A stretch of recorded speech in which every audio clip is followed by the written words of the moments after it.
Assalamualaikum warahmatullahi wabarakatuh. Halo semua, kami dari kelompok 3 ingin menampilkan video edukasi yang bertemakan akuntansi, yaitu persamaan dasar akuntansi.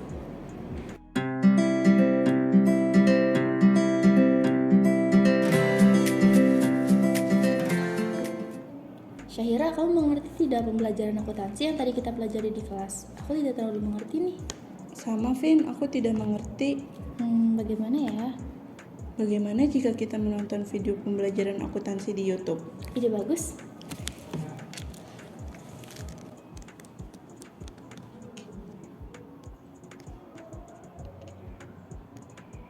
Halo teman-teman, hari ini kita akan memulai pembelajaran kita dalam dunia akuntansi dasar. Baiklah, mari kita mulai. Jadi, apa itu akuntansi? Akuntansi adalah proses pencatatan, pengklasifikasian, dan penyajian informasi keuangan untuk pengambilan keputusan ekonomi. Akuntansi membantu kita memahami keuangan suatu perusahaan atau entitas sehingga manajer, investor, dan pihak lain dapat membuat keputusan yang tepat. Kita akan mulai dari pengertian persamaan dasar akuntansi atau PDA. Jadi, PDA adalah suatu persamaan yang menunjukkan jumlah harta kekayaan suatu perusahaan yang selalu sama dengan penjumlahan utang dan modal perusahaan tersebut. Selanjutnya adalah rumus PDA. Rumus PDA yaitu aset sama dengan liabilitas ditambah ekuitas. Klasifikasi akun. Yang pertama ada akun nominal, terbagi menjadi dua, yaitu pendapatan dan beban.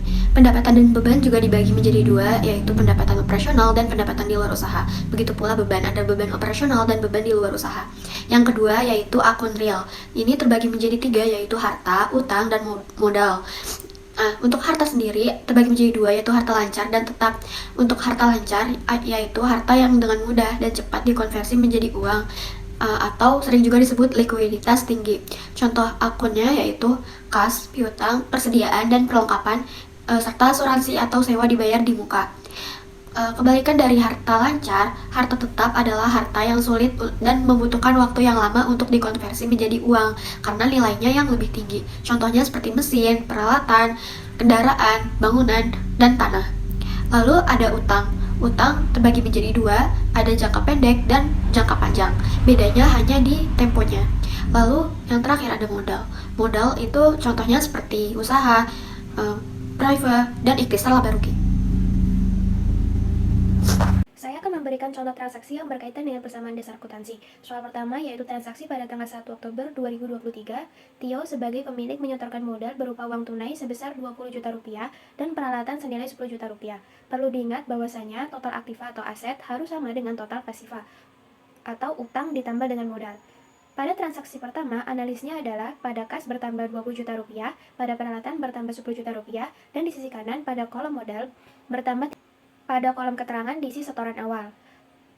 Transaksi kedua pada tanggal 25 Oktober, Tio selaku pemilik usaha mengambil kas untuk keperluan pribadi sebesar Rp1.700.000.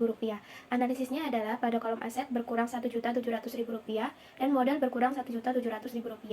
Pada kolom keterangan diisi keperluan pribadi. Transaksi ketiga pada tanggal 25 Oktober, Tio selaku pemilik usaha mengambil kas untuk keperluan pribadi sebesar Rp1 juta. Analisisnya adalah kas berkurang Rp1 juta dan modal juga akan berkurang Rp1 juta. Pada kolom keterangan diisi keperluan pribadi.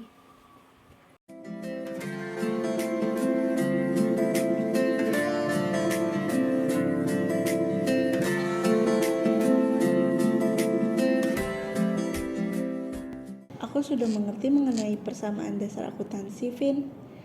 Jadi, persamaan dasar akuntansi merupakan hubungan antara harta, utang, serta modal dari pemilik usaha. Prinsipnya cukup sederhana. Total harta merupakan perjumlahan dari hutang serta modal dari pemilik usaha. Ya Syahira, untuk setiap transaksi, total debit sama dengan total kredit. Jadi melalui persamaan ini akan mengetahui aset-aset yang dimiliki oleh perusahaan serta asal sumber dana yang digunakan untuk membelinya.